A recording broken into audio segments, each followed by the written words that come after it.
ประเทศสหปอนกีฬารวมกัมพูชีโลกจิมเตียวย่ามรกตจัดตกทักการคัดค้ำปรังปรายประกวดระบบกีฬาก็กีฬาการณีร่วมกัมพูชีขนมการประกวดกีฬารวมเชิงไออาเซียนในประเทศมาเลเซียชนำปีป้อนอภัยประมวยเชียการบ่มใบกำหนดตราทำไมประกอบโดยจุกเฉยหนึ่งมตนพิบจิตขนมการประกวดอันตรจิตกำรัดอาเซียนในขนมดำนาหนิวอดหมกดออากาศเชียนทางอันตรจิตได้โจระบบตะพลกีฬารวมกัมพูชีโลกจิมเตียวย่ามรกตประเทศสหปอนกีฬารวมกัมพูชีบันกู้บัญเจตหาสหปอนกีฬารวมกัมพูชีบางบรรจุนตะพลจำนวนนับประมาณเนโชว์ร่วมประกวดกีฬาร่วมเชิงไอเอซีหนึ่งเชิงไอเอซีคะแนนเนอประเทศมาเลเซียจับปิดថ្ងៃទី23ដល់ថ្ងៃទី26ខែកក្កដាឆ្នាំ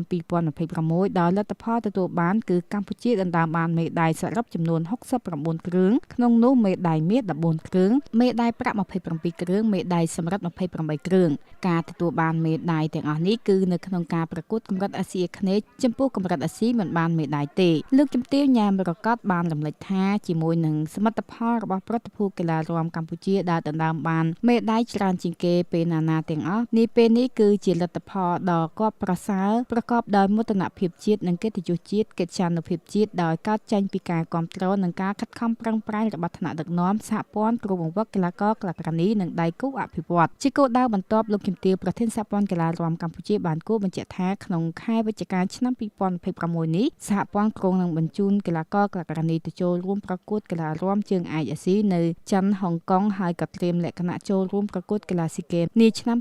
2027ខាងមុខនៅប្រទេសម៉ាឡេស៊ីសូមបញ្ជាក់ថាការប្រកួតកីឡារាំជើងឯកអាស៊ីនិងជើងឯកអាស៊ីអាគ្នេយ៍នៅប្រទេសម៉ាឡេស៊ីអត្តពលិកកម្ពុជាដណ្ដើមបានមេដាយសរុបចំនួន69គ្រឿងក្នុងនោះកីឡាករក្លាករនីថ្នាក់អាយុ18ឆ្នាំទទួលបានមេដាយសរុប8គ្រឿងមាស4និងប្រាក់2គ្រឿងសម្រាប់2គ្រឿងសម្រាប់វ័យជំទង់ពេញវ័យបានមេដាយសរុប55គ្រឿងមេដាយមាស7គ្រឿងមេដាយប្រាក់23គ្រឿងនិងមេដាយសម្រាប់22គ្រឿង